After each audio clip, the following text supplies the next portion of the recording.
এমন বর্ষার দিনেই তো ইলিশ খেতে হয়, তাই ইলিশ মানেই বর্ষাকাল, আর বর্ষাকাল মানেই ইলিশ।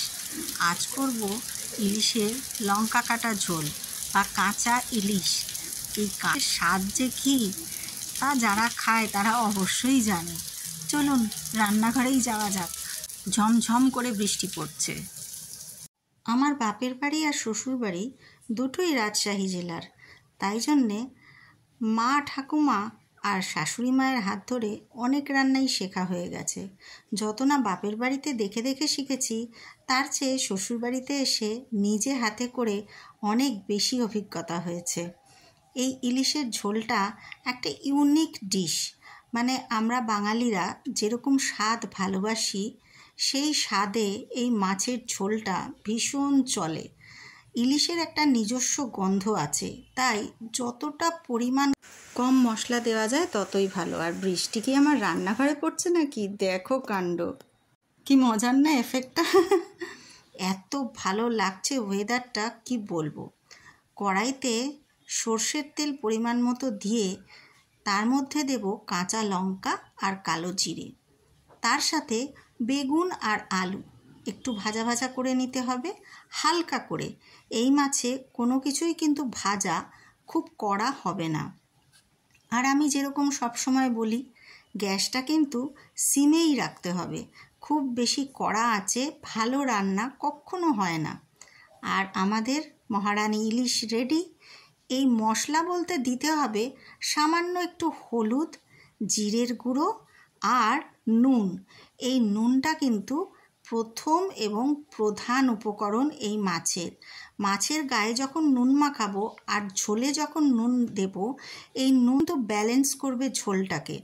এর মধ্যে মিষ্টি এক ফোঁটাও পড়ে না, তাই নুন আর ঝালটা কিন্তু স্বাদ বুঝে পরিমাণ মতো না দিলে এই ঝোলের পুরো মজাটাই নষ্ট। সেজন্যে একবারে খুব বেশি নুন দিয়ে ফেলবেন না, দরকার হলে বারে বারে দিন। অল্প করে দিতে দিতে আপনার আন্দাজ হয়ে যাবে এই ঝোলে ঠিক কতটা নুন লাগবে। এবার জল মন ভরে, কড়াই ভরে যতটা জল লাগে একদম মন খুলে জল দিন, কারণ এই ঝোলের স্বাদ যা হবে না, লোকে মাছ তো খাবেই, ভাত তো খাবেই, তারপরেই বলবে একটু ঝোল আছে তাও তো, বাটি করে চুমুক দিয়ে এই ঝোল খাবে। সত্যিই এতই স্বাদ হয়। এবার দিয়ে দেব কাঁচা মাছ, নুন হলুদ দিয়ে ম্যারিনেট করে রাখা ইলিশ মাছ। প্রায় আধা ঘন্টা আমি ম্যারিনেট করে রেখেছিলাম। আর এই যেটা দেখছেন এটা হচ্ছে ইলিশের তেল।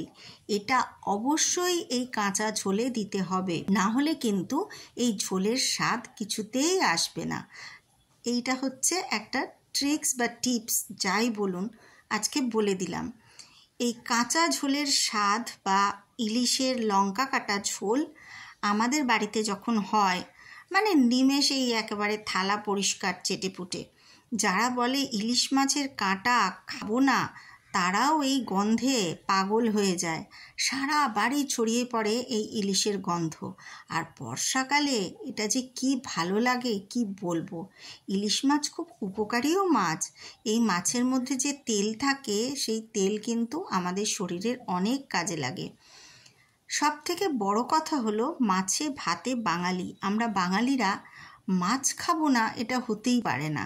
আর এই মাছের জন্যেই কিন্তু আমাদের ত্বকের ঔজ্জ্বল্য, চুলের এত সুন্দর ঢল আর চোখের জ্যোতি। তারপর দিয়ে দিলাম কাঁচা লঙ্কা। এটা যে যার স্বাদ অনুযায়ী দেবে। কাঁচা লঙ্কার যে একটা গন্ধ আর কালো জিরের যে একটা গন্ধ, ঝোলটা একদম মাখামাখি থাকবে সেই গন্ধে। এই কালো জিরে আর কাঁচা লঙ্কার গন্ধটা আপনার খাওয়ার ইচ্ছেটা আরও দ্বিগুণ করে তুলবে। ব্যাস, মোটামুটি ঝোল আমার রেডি। কতক্ষণ আর ফুটিয়েছি? মিনিট 7, তার বেশি না। এতেই তৈরি হয়ে যাবে ইলিশ মাছের ঝোল। সেই যে ছোটোবেলায় একটা ছড়া পড়েছিলাম, সোনা নাচে কোনা বলদ বাজায় ঢোল, সোনার বউ রেঁধে রেখেছে ইলিশ মাছের ঝোল। সোনার বউ না, বাবুদার বউ রাঁধলো কিন্তু। অনেক খাটনি রান্নাবান্না করতে। সারাদিন যারা রান্নাঘরেই কাটায় তারা জানে। তবে রান্নাটা মেয়েদের একটা ভালোবাসার জিনিস। ভালোবাসার জায়গা। শুধু মেয়েদের না, এখন অনেক ছেলেরাও কিন্তু অনেক বড় বড় হোটেলে বড় বড় শেফ। রান্নাটা তাদের কাছে প্যাশন। এই পর্যন্তই আজকে, তাহলে আসছি নতুন রেসিপি নিয়ে।